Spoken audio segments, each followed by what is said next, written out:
भगवंताच्या निजधामानंतर परत आल्यानंतर धर्मराजाच्या जवळ आतापर्यंत आपण घेतलेल्या भगवंताचा सगळा अनुभव आपल्या मुखातून वर्णन करताय की भगवान गेल्याबरोबर आपल्यातलं सगळं तेज नष्ट झालं आणि तेज नष्ट झाल्यानंतर वीर अर्जुन बलहीन होऊन गेला आणि त्यावेळेला त्याला तो पश्चात्ताप नाही होतोय, पहिला अनुभव येतोय की भगवान बरोबर असताना आपण एवढ्या कौरवांच्या समोर एवढं युद्ध जे केलं ते आपलं सामर्थ्य नव्हतं, भगवंताची कृपा होती म्हणून झालं. आतापर्यंत त्याला काय वाटत होतं, आपलं कर्तृत्व आहे. माणसाला कर्तृत्वाचा अभिमान झाला आणि एखादा फटका बसला की तो देवळात आला. त्याचं कारण ते आहे ते, कारण कर्तृत्व आपलं नाही. सगळ्यात आपल्या कर्माला आपल्या कर्माची आणि ईश्वराची जोड असते, आईवडिलांच्या पुण्याची जोड असते आणि सद्गुरूचा पाठिंबा असतो. त्यामुळे काही कामं आता पहा तुम्ही, हे लग्न वगैरे आहे ना, काही लोकांच्या घरी सहज जमून जातात, शेवटपर्यंत काही चिंता राहत नाही. काही लोकांच्या घरी जमालाही त्रास, जमलं तरी पुन्हा त्रास. का तर ते कर्तृत्व जे आहे किंवा आईवडिलांची जी पुण्याई आहे, देवधर्माचं तुम्ही केलेलं जे पुण्य आहे याच्या योगानं ते अनुकूल होत जातं. आपल्याला काय वाटतं की बा आपण हुशार आहे, आपण पाहून घेतलं, चाखून घेतलं. काही वेळा पाहून चाखून घेतलेलं सुद्धा गडबड होते. नाही ना, आम्हाला माहिती होते, असे नव्हते, ते काय झालं असं. हे राजश्रेष्ठा धर्मराजा, भीष्म, द्रोण, कर्ण आणि शल्य यांच्या सेनेमध्ये एवढे उत्साही आणि वीर असल्यावर सुद्धा मला पराजय कधी आला नाही. त्यावेळेला माझं मन उत्साही राहायचं, माझ्या मनामध्ये कधी भय यायचं नाही. हे धर्मराजा, कौरवांच्या युद्धाप्रसंगी कृष्णाच्या हातामध्ये मी घोड्याचे दोर देऊन अगदी निश्चिंत राहत होतो. भीष्म, कर्ण, अश्वत्थामा, सुशर्मा, शल्य, जयद्रथ हे एवढे अमोघ बाण मारणाऱ्या लोकांना मी क्षणामध्ये पराजित करीत असे आणि भगवान गेल्यावर त्यांच्या स्त्रियांचं मी रक्षण करू शकलो नाही. दैत्यांनी टाकलेल्या शस्त्राला, दैत्यांनी प्रल्हादाच्या अंगावर शस्त्रास्त्र टाकले तर प्रल्हादाला त्या शस्त्राचा स्पर्शही नाही झाला, कारण माझ्यापेक्षा प्रल्हाद हा श्रेष्ठ भक्त होता. आता कळालं की आपला दर्जा खाली आहे. आपण इतक्या दिवस जवळ राहून देवाला ओळखलेलं नाही. प्रल्हादाच्या अंगावर हिरण्यकश्यपूने किती अस्त्र शस्त्र टाकले, अग्नी टाकला, काहीच झालं नाही. कारण प्रल्हादाचा पूर्ण विश्वास होता. दैत्य कुळातला अनुभव सांगता येतो. अर्जुन हा वीर असून दैत्य कुळातला अनुभव सांगताय. आपण सुद्धा एखाद्या वेळेला आपल्याकडे नोकर असतो ना, त्याची फार गजानन महाराजांवर इच्छा आहे, खरंच त्याचा मुलगा पहिला आला आणि नोकरीला लागला. म्हणजे खालच्या माणसाचं मोठे माणसं दृष्टांत का देता, तर त्याची महाराजांवर श्रद्धा आहे, काम झालं म्हणून. काही लोकांचं काम हो न हो श्रद्धा असते, त्यांच्या श्रद्धेमध्ये गडबड बसत नाही, आपली डांगमग डोलून जाते. नाही, आता गजानन महाराजचं काही खरलं नाही, तो राजस्थानचा कोण, हा, आपल्याला बी जायचं आहे पण काय करू, कोणी बरोबर नाही झालं. हे असं आहे. ही जी कल्पना आहे ना, ही केव्हा कळते, जेव्हा आपण हातबल होऊन जातो, अवयव मदत करीत नाही, तेव्हा आपल्याला आठवतं. म्हणून वीरांचं आयुष्य आणि मन उल्हासित करणाऱ्या भगवंताने हे सगळं केलं. सर्व पूज्य असलेले ब्रह्मदेव वगैरे भगवंताच्या चरणकमलाचं सेवा करतात. इंद्र ब्रह्मदेव वृंदावनामध्ये भगवंताला शरण आले हे खरं आहे. आतापर्यंत अर्जुनाला हे पडत नव्हतं. लहानपणाच्या देवाच्या ज्या लीला आहे, कशाला इंद्र येईल, कशाला येईल, असं आहे. जे 12 ठिकाणी जाताना त्या लोकांची फजिता कशी होते. नाशिकचं प्रकरण पाहिलं ना तुम्ही. सगळे लोक आटकून गेले, असं आहे ते. म्हणून ते म्हणतात जयद्रथाच्या वधाच्या दिवशी मला दिवसभर पाणी मिळालं नाही, पण तरी मी थकलेलो नव्हतो. आणि आता धर्मराजा मी गावात येऊन पाणी बिणी प्यालो, जेवण केलं तरी माझा थकवा जात नाही, कारण भगवंताचं बल निघून गेलं. असं कोण म्हणतं? अर्जुन. आत्मस्वरूपाचं ज्ञान झालं नाही. नंतर आता मी तुम्हाला सांगितलं होतं उद्या या. मी कुबुद्धीने आपल्या सारथ्याविषयी योजली. मी काय केलं, मला कुबुद्धी झाली आणि मी देवाला सारथी बनवलं. तस्मात माझा धिक्कार असो, आता माझा धिक्कार असो. हे नरदेवा राजा, श्रीकृष्णाची गंभीर आणि सुंदर हास्याने शोभणारी आणि माझ्याशी थट्टा करणारे भगवान, हे अर्जुना, हे सख्या, वारंवार असे मोठे मोठे भूषण मला लावत होते. कशाकरता? महाभारताचं युद्ध नीट व्हावं म्हणून. आणि जाताना मला सांगून सुद्धा गेले नाही. अनुभव सुद्धा आला नाही.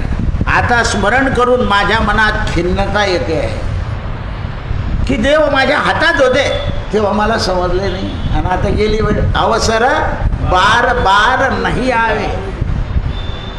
अधिक महिना पुढचा कोणी पाहिला? असं उशिरा नाही यायचं.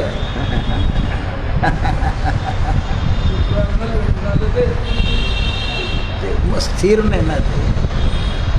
मी आत्ताच कोणाला ते कवटे गुरुजीला कुठेतरी फिरून आनंदी म्हटलं, ते आत्ताच सांगितलं. म्हणून ते म्हणतात निजणं, बसणं आणि फिरणं, आपल्या गुणाचं प्रशंसा करणं आणि भोजन करणं, असा कधीच मला वियोग झाला नाही. कृष्ण मज वाचून भोजनसुद्धा करीत नव्हते. अर्जुन आल्यावर देऊ, अर्जुना बैस. हे मित्रा, सत्ययुक्त असून बराच काळ असा गेला, मी त्याचा तिरस्कार केला. तेव्हा धर्मराजा हळूच म्हणाले, हे तुला का घडतंय? तर तुला अभिमान होता ना रे. असं आहे. त्या अभिमानामुळे इतका जवळ असलेला देव तुला कळाला नाही. गावच्या पाटलाला देव कधीच कळत नाही, तो व्यवस्था करण्यातच मरतो. असं आहे. आणि मला कोणी कधी पूजेला बसलं तर माझा अधिकार असून दुसरे बसता, त्याच्यामुळे आणखीन वाया जात होतं पाटील. उलट काय करायला पाहिजे, तू बैस रे, तू बैस रे, असे पाटील झाले पाहिजे. पण खोटे पाटील. आरतीचा मान मोठ्यापणा दुसऱ्याला द्या, स्वतः घेण्यात अर्थ. पूर्वी लोक देत होते. हे राजेंद्रा, भीष्मादिक वीरांचा प्रभाव करणं तुझं काम नव्हतंच. ते आता तुला कृष्णाचा वियोग झाल्यामुळं तुम्ही आता थांबूच नका, काम होणार नाही. उद्या सकाळीच या, उद्या, आता थांबू नका. हे राजेंद्रा, अशा प्रकार श्रीकृष्ण रहित झालेला अर्जुन मायावी पुरुषासारखा रडू लागला. वीर होता पण मायावी झाला आणि रडायला लागला. कोण रडवतो आपल्याला? माया. म्हणून त्या मायेला जिंकलं पाहिजे. काय रडायची गरज? अवसर बार बार नाही आहे. म्हणून हा परमार्थाची वेळ जी आहे ना, ती वारंवार येत नाही. म्हणून बरेच लोक ना नवरात्राचं प्लॅनिंग भाद्रपदातच करतात. चैत्रातलं पाणी 15 दिवस मला कुठे जायचं नाही, माझं नवरात्र आहे. आपण काय म्हणतो नवरात्र तर दरवर्षी येतं ना, असं पोचून बोलतात. ते प्लॅनिंगच करतात नाही, कारण ते आपल्याकरता आहे. आणि बाकीचं असं आहे, दरवर्षी येतं म्हणलं. अरे पण पुढच्या नवरात्रात तू नीट राहायला पाहिजे ना. ब करायला लागला तर काय करशील. हे ज्ञान आहे. आता अर्जुनाला पश्चाताप का झाला आहे, तर ज्या वेळेला देव जवळ होते त्यावेळेला ओळखलं. म्हणून देवाला ओळखताना किंवा उत्तम स्थितीमध्ये ओळखता आलं पाहिजे. हस्तपाद इंद्रिय वगैरे सगळे आहे तोपर्यंत. खिंडारं पडले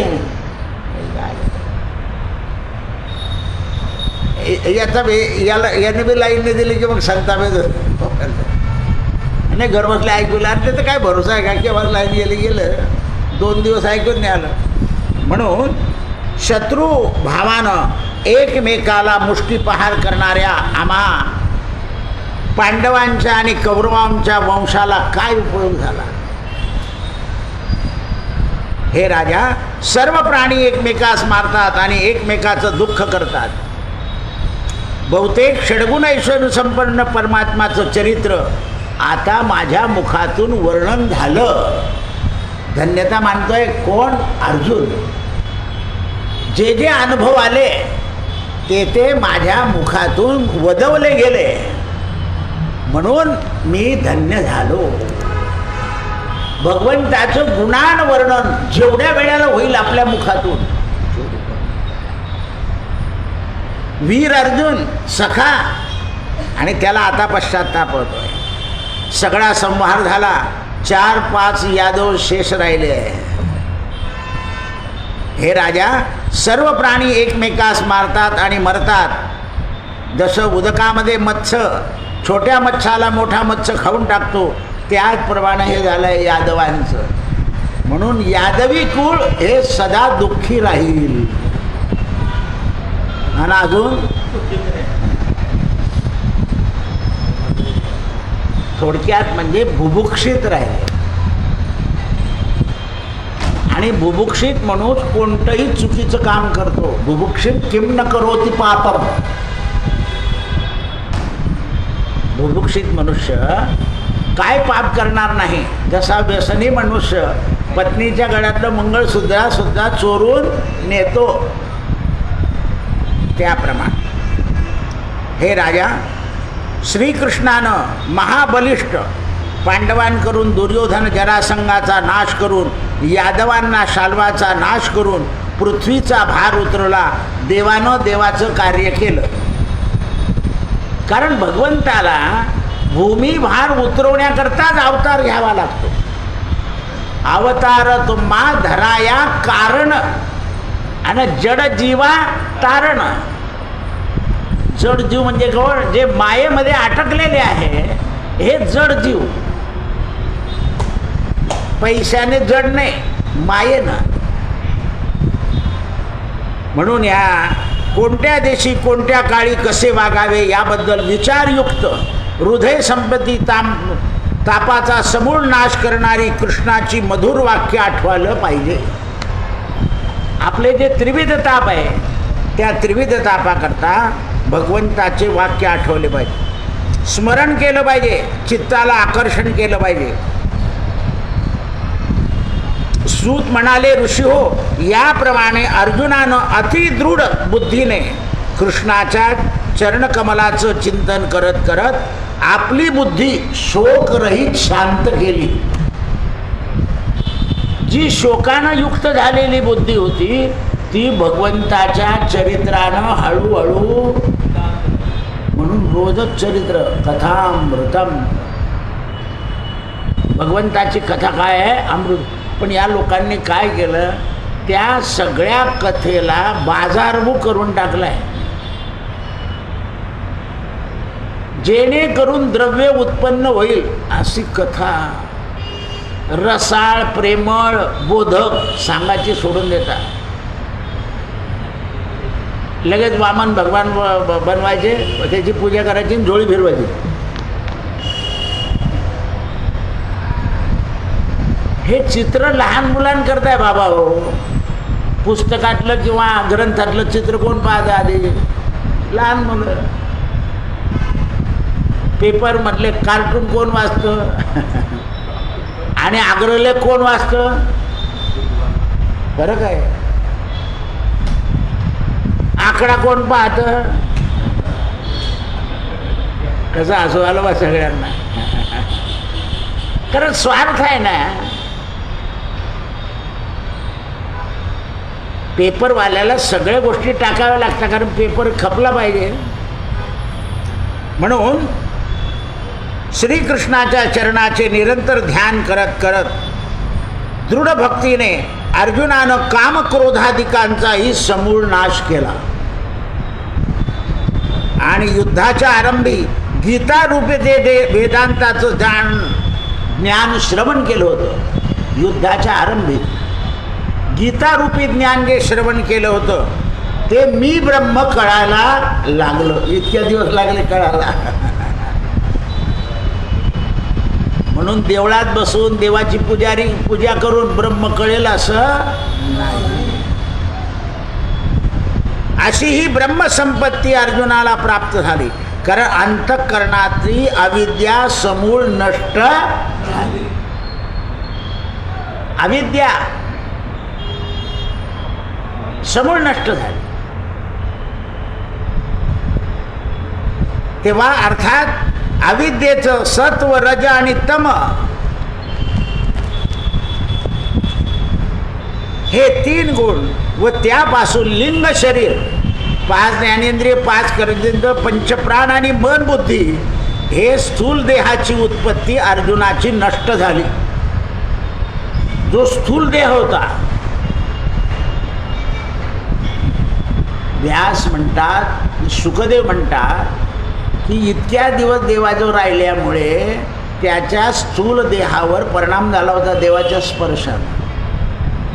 कारण जसा लोखंडाला परिसाने स्पर्श केला की काय करतो? सोनं होतं. त्याप्रमाणे संत आणि परमात्मा आपणासारखे करते नाही. काळ वेळ आहे. तर अर्जुनाच्या ही अविद्या एवढं भगवद्गीता सांगून सुद्धा का? मग त्याचं वीरत्व नष्ट होऊन गेलं असतं ना. जर सगळी ब्रह्मविद्या प्राप्ती झाली असती तर काय झालं असतं? आणि मग वीरत्व नष्ट झालं तर मारले कोणी असते? म्हणजे त्याला ते ज्ञान कोणी होऊ दिलं नाही, भगवंताने. असं येते. कारण ते काम करून घ्यायचं होतं ना. तो आधी तर म्हणायचा संन्यास घेतलेला बरा आहे, नामुक बरं आहे, डबल तू बोला, बडबड तर करायचा. तेव्हा काय म्हणे, तू प्रश्न करू नको, मी सांगतो ते ऐक. गुरुसुद्धा काय म्हणतो, पुढचं वाचू नको, मी शिकवलं तेवढंच सांग बोल. कारण पुढचं वाचून मार्ग चुकून जातो. कारण ते कसं लावायचं आहे अर्थ हे कळालं पाहिजे. म्हणून जे शिकवलंय गुरुनं त्याचं वाचन करायचं. असे हे 3 गुण मनातील द्वैत रूप अर्जुनाचा तुटला, म्हणून संशय फिटला. याप्रमाणे भगवंतानं स्वीकारलेला निजधाम रूप मार्ग यदुकुलाचा संहार ऐकून धर्मराजाचे एकाग्र चित्तानं विचार करून सर्व संगत त्याग झाला. धर्मराजानं सर्व संघाचा त्याग केला. ते समयी अर्जुनाचे भाषण ऐकून यादवांचा नाश झाला. हे वाक्य ऐकून थोडं दुःख झालं आणि भगवान निजधामाला गेले. हे ऐकून स्थितप्रज्ञ झाले धर्मराजा. कुंतीने आपले अंतःकरण इंद्रियासह चित्त मन बुद्धी स्थापन करून तिनेही देहाचं विसर्जन गंगेत केलं. हे ऐकून धर्मराजाला आनंद झाला. अरे आत्याही सद्गतीला गेली. याप्रमाणे जन्मरहित कृष्णानं यादवातून पृथ्वीचा भार कसा काढला तर सूत म्हणता काट्याने काटा. कसा उतरवला भार? काट्याने काटा. आपण जसं काढतो सुई नसते रस्त्यामध्ये, काटाच येतो आणि काट्याने ज्या काट्याने जखम केली त्याच काठ्याने परत दुरुस्त. पण तो काटा अनावधानाने गेलाय, या काट्याला आपण सावधानतेने वापरतोय, लक्षात आहे. हळूच हळू असं सप्पदीने जर गेला तर होईल. मग काटा काढायचा असला तरी काटा हा ज्ञानी माणसाच्या हातात दिला तर उपयोग होतो, नाही तर एखादा मूर्ख मनुष्य आणखीन जखम वाढवून ठेवतो. हे पहा ना, सगळे काट्याने काटा काढतात, त्यामुळे याच्यावर गोळी, तो म्हणतो त्याच्यावर गोळी, तो म्हणतो त्याच्यावर गोळी. पोलीस काय करता, पायावर गोळी, मरू देता का त्याला? तू गोळी मारतो का? पायावर गोळी, पडला खाली, आणखीन त्याचे दोन्ही हात खांद्यावर घेतात, चाल लंगडा लंगडा, चाल लंगडा लंगडा. एखादा मागून लाच घालतो आणखीन संतवाने, कारण त्यांच्यावर गोळीबार झालेला असतो ना. बरं, जनता अशी आहे, पोलिसावर गोळीबार झाला याची कोणी चौकशी करा असं म्हणतच नाही. अरे मग ते तुमचे रक्षक जर गेले तर तुमचं काय होईल? उलट त्यांची जबाबदारी जास्त घेतली, मूर्खांची काय जबाबदारी घेता? त्यांची काय जबाबदारी? तिथं फुकट होतं सगळं औषध पाणी त्यांचं. पण यांचे लेकर बाळा आदू होतो, पोलीस पायाला जरी गोळी लागली तरी. म्हणून पूर्वीचे नेते म्हणायचा, आमचा एक सैनिक करोड रुपयाचा आहे, एकही जायला नको, कारण तो रक्षक आहे. याप्रमाणे पृथ्वीचा भार उतरून काटाने काटा काढला आणि सगळा संहार केला. मूळ रूपानं सिद्ध असून मत्स्यकूर्म अवतार भगवंताने धारण केले. श्रीकृष्ण अवतार धारण करून जगामध्ये भूमिभार उतरवला आहे. या कथा उत्तम श्रवण करण्यास मुकुंदाने म्हणजे भगवंताने साधू संतांना सांगून ठेवले आहे की तुम्ही या कथा करत जा, म्हणजे जनतेच्या कानात पडत जातील. ज्याच्या कानात पडतील त्याचा उद्धार होईल. त्याचा उद्धार करायची जबाबदारी माझी राहील, पण तुम्ही सांगितलं पाहिजे. म्हणून आता भागवत सांगायची पात्रता आणि योग्यता राहिली नाही, कारण पात्रता आणि योग्यता असल्याशिवाय त्याचा प्रभाव पडत नाही.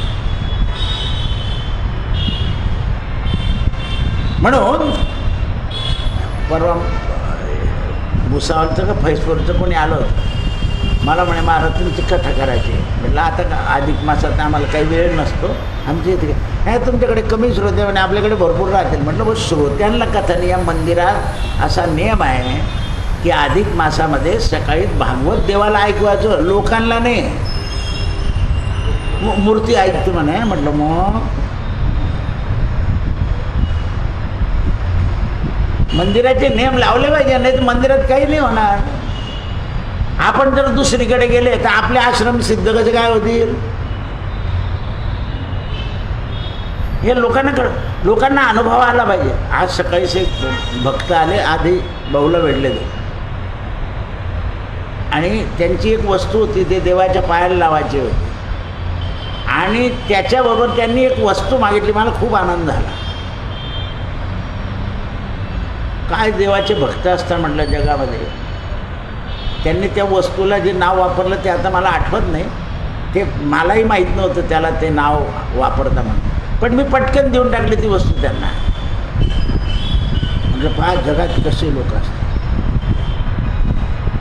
की देवाच्या चरणाला गेलं पाहिजे. आपल्याला जी मिळालेली वस्तू आहे, काही असो, भावना आहे ती, जशी जशी भावना शुद्ध होत जाते तसं तसं माणसाला ईश्वराचे अनुभव येत जाते. म्हणून धर्मराजाने भगवंताने ज्याप्रमाणे पृथ्वीचा त्याग केला त्याप्रमाणे राज्याचा त्याग धर्मराजाने ठरवला. धर्मराजाने पहिल्या प्रथम, मी हे सकाळी वाचतानाच सांगितलं पोरांना, की ज्याप्रमाणे भगवंताने झटकन सोडली पृथ्वी, त्याप्रमाणे धर्मराजानं देह मन गृह हस्तिनापूर याचा मोह सोडला आणि असत्य, कपट, हिंसा, अधर्म याच्याकडे दुर्लक्ष केलं आणि आपल्या अंगावरचे सगळे राजवैभवाचे कपडे काढून टाकले. आता मी राजा नाही. आपलं होतं का कोणी कधी भारी धोत्र आणून दिलं कावळे गुरुजींना, तुमच्या मर्जी करता बापू. आता कावळे गुरुजीची काय काय मर्जी पाळायची नाही रे, हे चालणार नाही. मध्ये एका माणसाने मला सांगितलं तर मला कधी शाली मिळाल्या ना तुम्ही देऊन टाका. तर त्याचा वाढदिवस होता. मग यावेळेला मी त्याला खादीचा रुमाल दिला अंग पुसायला. तो लगेच पाहायला लागला. म्हटलं तू ते वाट देऊन टाकतो ना, हे देशील का? म्हणे नाही. मग रोज तुझं अंग पुसलं जाईल म्हणे. म्हणजे योग्य गोष्ट दिली की माणसाचं काय राहते. अंग कसं पुसावं याचं सुद्धा शास्त्र आहे. आधी पाय पुसायचे का डोकं?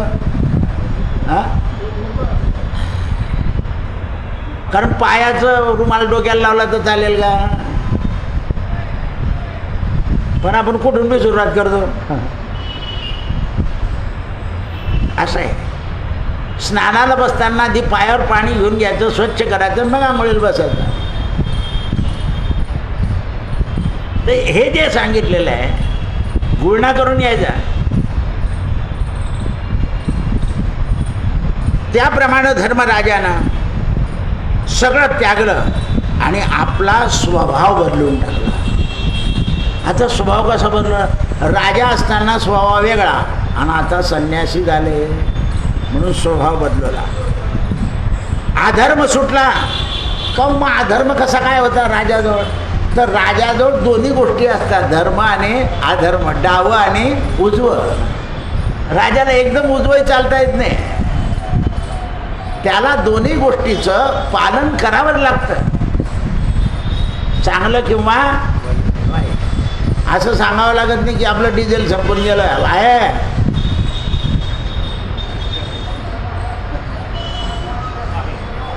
असं आहे ते.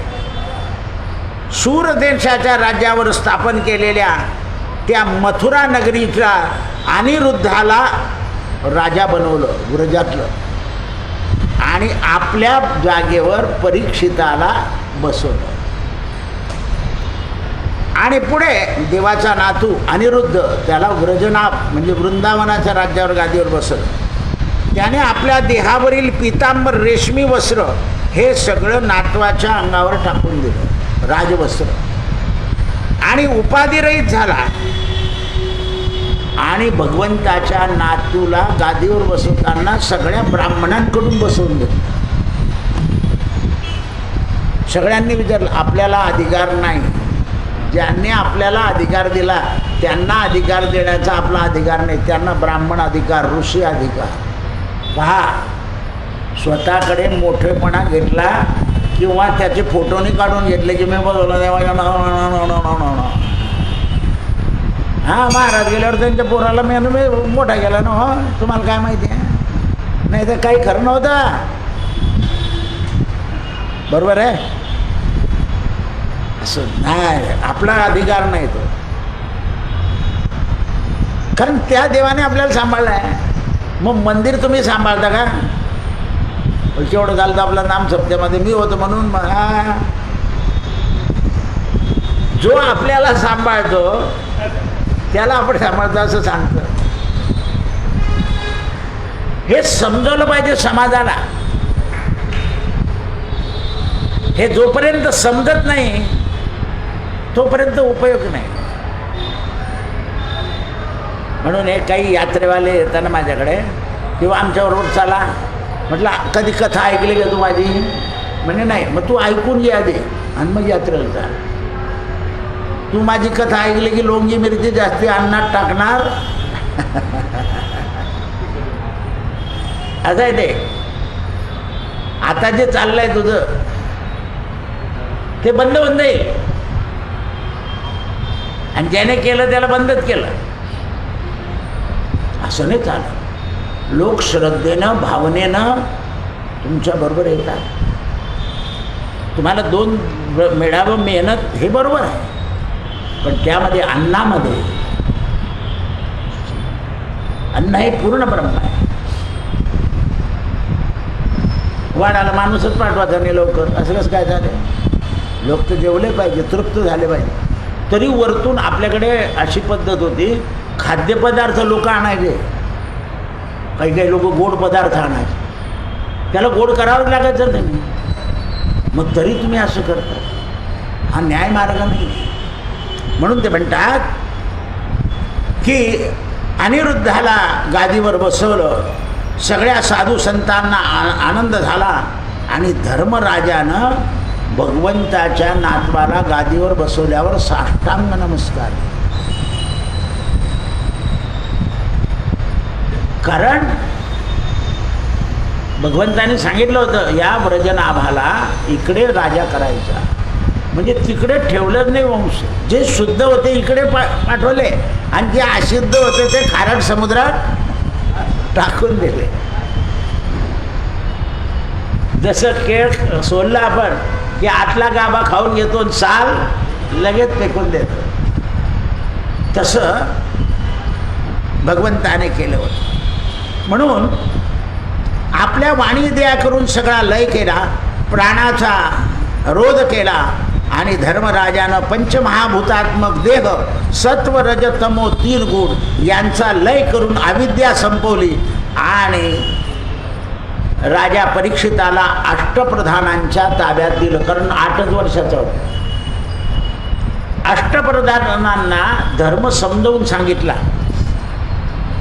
की तुमचा धर्म काय. आता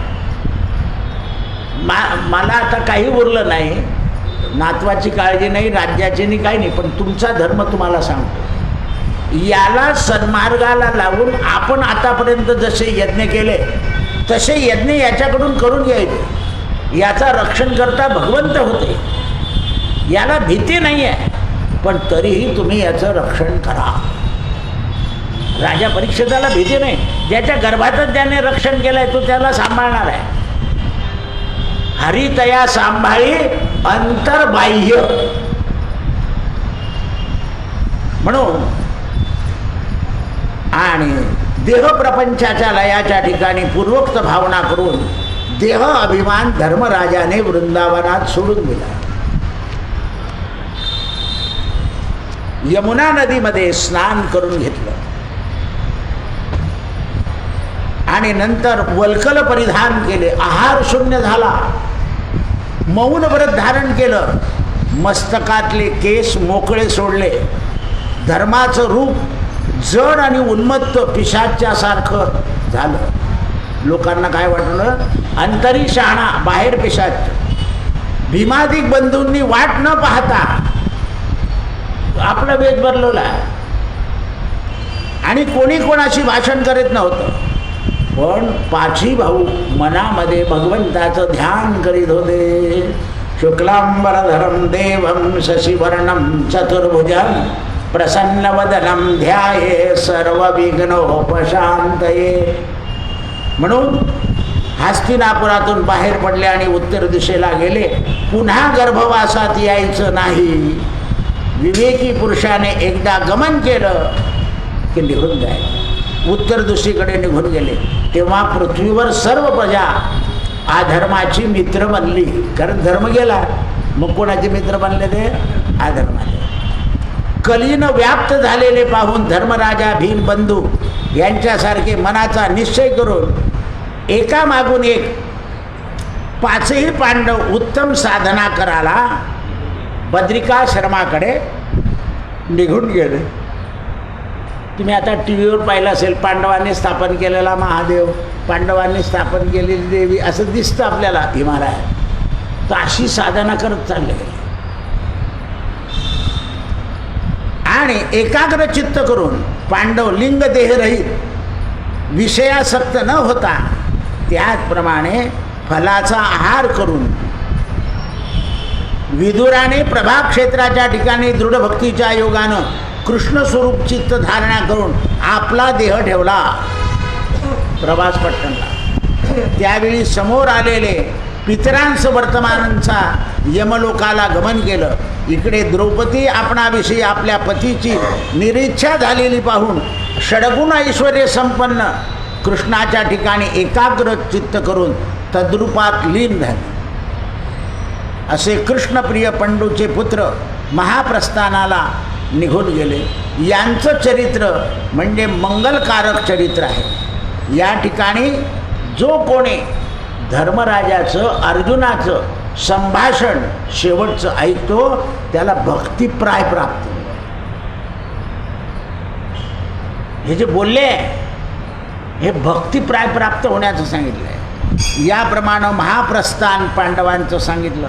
आता मंगलकारक पवित्र यास्तव मनुष्य भक्तिपूर्वक जर श्रवण करेल तर त्याच्या ठिकाणी भक्तीने मोक्षाला जाईल. याप्रमाणे श्रीमद भागवतातील महापुराणातील प्रथम स्कंदातील स्वर्गारोहण कथन रूप हा 15वा अध्याय समाप्त झाला. कृष्णार्पणमस्तु. भवे भवे यथा भक्ती पादयोस्तव जायते तथा कुरुष्व देवेश नाथस्तं नो यथा प्रभो. नाम संकीर्तनं यस्य सर्वपाप प्रणाशनं प्रणामो दुःखशमनस्तं तन्नमामि हरिं परां. हरये नमः हरये नमः. श्रीकृष्ण गोविंद हरे मुरारे. हे नाथ नारायण वासुदेव.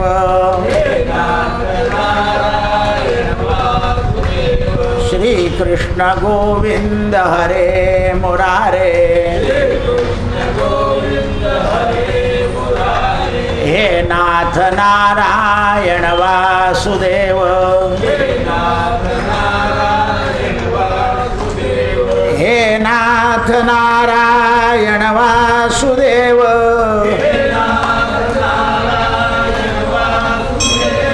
हे नाथ नारायण वासुदेव. गोपाल कृष्ण भगवान. श्री गणेशाय नमः. विष्णुमणे रमेला 4 पर्वाचा महिमा कथिला. आता 5वे पर्व सांगतो तुला ऐक.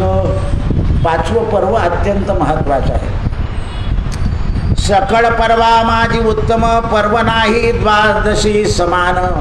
पाळणे आय धाम लाभतसे. कारण हे जे 5वं पर्व आहे द्वादशी हे आय वे काही नाही याच्यात भगवंतच आहे. बाकीच्या पर्वात कसं लक्ष्मी मिळेल अमुक होईल पाहिजे. इथे भगवंतच मिळेल. बारस काय नाव आहे तिथं? बारस. आंब्याचा रस असला तर उत्तम. 12 रस आहे ना.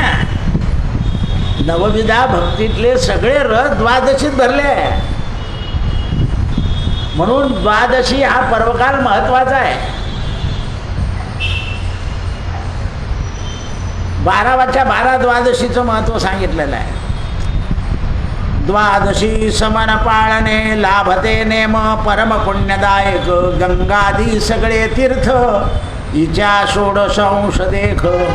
सगळे जे तीर्थ आहे ते द्वादशीचा 16वा भाग आहे. सामर्थ्य येतयासी तीर्थ यज्ञक्रिया परवासी तो वरी गर्जेती द्वादशी पर्व. ज्याला कुठे जायचं नसेल त्याने द्वादशीच्या दिवशी अन्नदान करावं. आगमन नसे तरी जरी द्वादशी एकदा भेटे तरी तीर्थाधिक वसे मेटे. म्हणून बोधलेवाची द्वादशी आहे पंढरपूरची. कोणीच अन्न घ्यायला तयार नव्हतं. एवढं शिदे होते. शेवटी देव म्हणाले रुक्मिणी मी जाऊन येतो. म्हणे बोधलेबा म्हणे भूदेवा तुम्हीच इथे स्वयंपाक करा ना मी गौरे आणून देतो. भगवान म्हणे चाल भाऊ. म्हणून पानगे गेले. पानगे तर रुक्मिणीने पाहिलं की देव अजून आले नाही. म्हणून रुक्मिणी आली. म्हणे ये लाव काड्या पानगे करतो.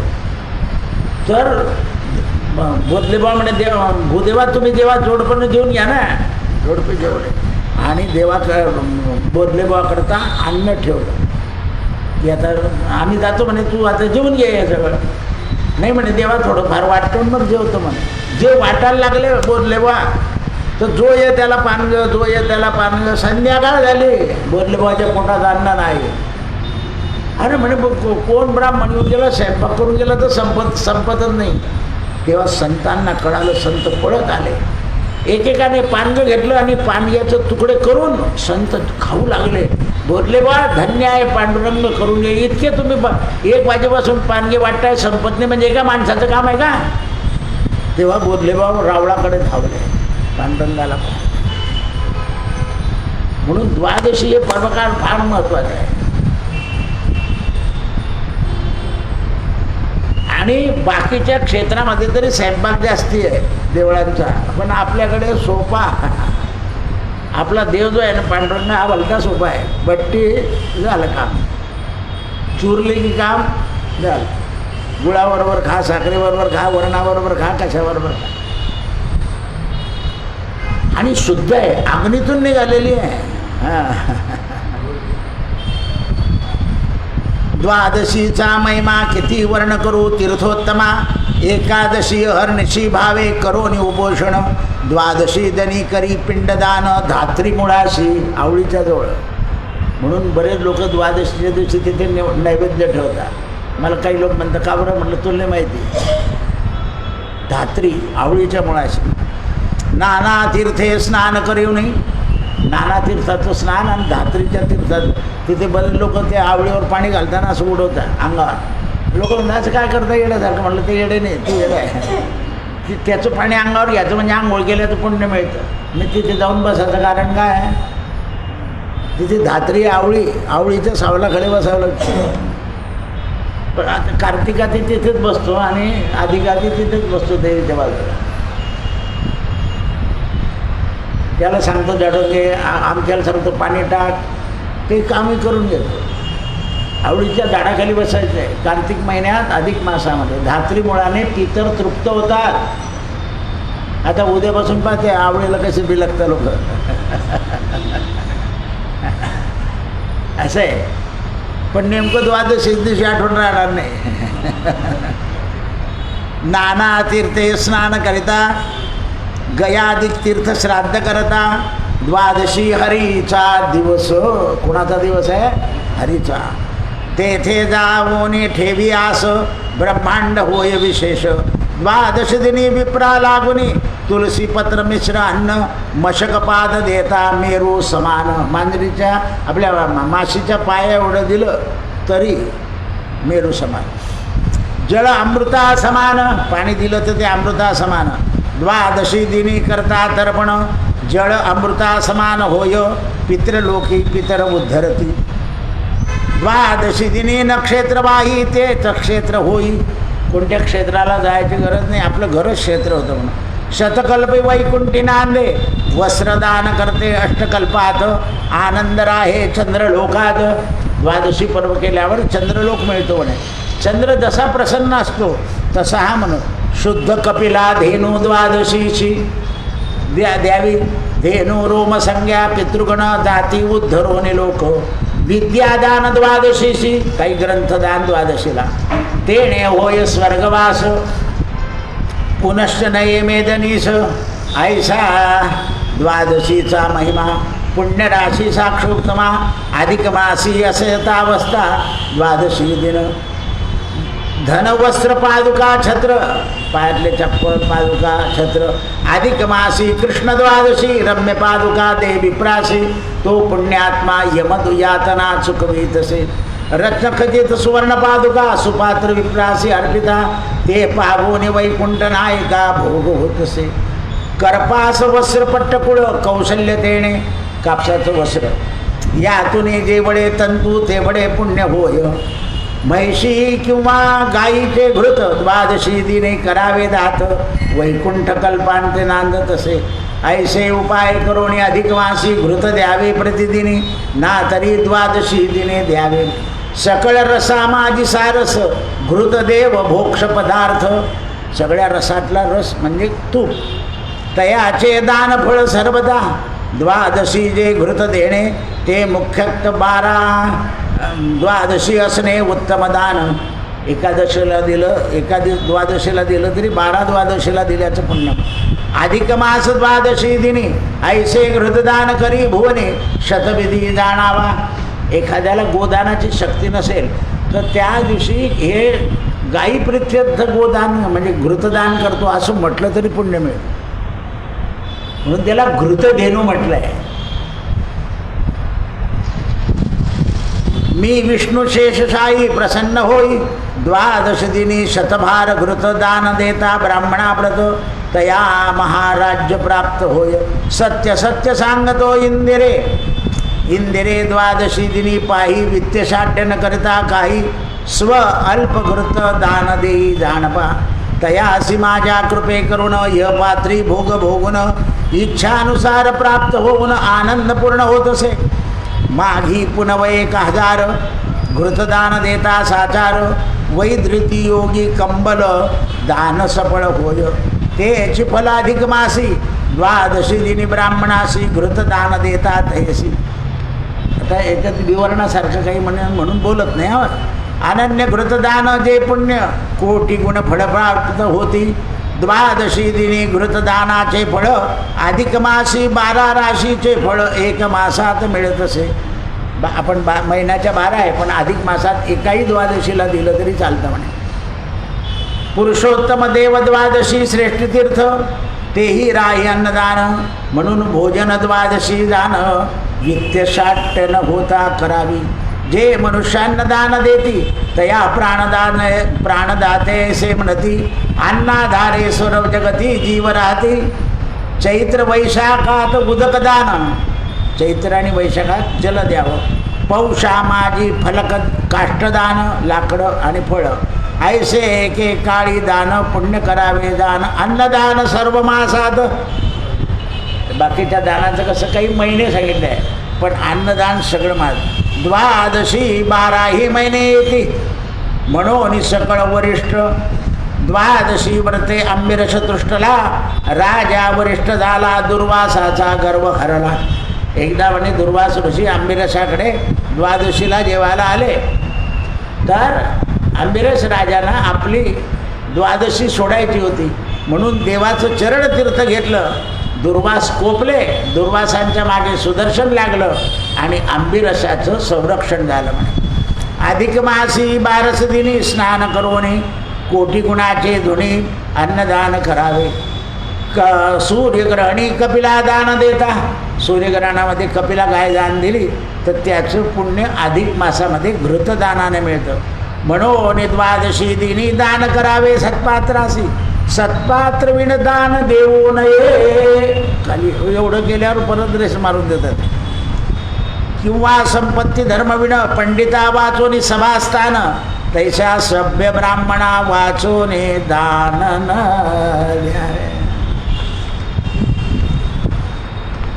तांबूलदान विशेष. आता तांबूलदान कारण द्वादशीला भोजन झालं की त्याच्याबरोबर विडा दिला पाहिजे. अन्नदाना समान तांबूलदान विशेष दान. द्वादशी दिने देवता अयोध्या मथुरा माया काशी कांची अवंतिका पुण्य लाभेल विडादानाने. म्हणून शुक्ल अथवा कृष्ण द्वादशी त्या माझी अन्नदान आणि विडादान करावा. अन्नदानाशी अधिक तोच विडादान. द्वादशीशी देता दान रम्य पादुका. अधिक मासी द्वादशी ठाई विप्रासी दान देता काही तत्फल सहस्रमुख वर्णन न करे. म्हणजे 1000 मुखवाला सुद्धा वर्णन करणार नाही. तयाचे पापराशी दग्ध होतील दान त्यांचे मनोरथ पूर्ण गोल नाव पुरपती. द्वादशी दानाविषयी जयास काही शक्ती नाही. समजा कोणाला काही शक्ती नाही तई भावे एकांती दानफळ सर्वला. तर हे दान जे सांगितलं हे फक्त त्याने ऐकायचं. भगवतप्रिये द्वादशी दिनी ताहे न वर्णन म्हणून बुद्धी हे करावे श्रवण. सज्जनानं श्रवण कर. अधिक महात्म्यसार बृहन्नारदी पद्माधार सज्जन श्रोते ऐकचतिरो एक विश्वोध्याय कृष्णार्पणमस्तु. सत्यगुरो राये कृपा मज केली सापडवले वाटे दाता गंगा स्नाना.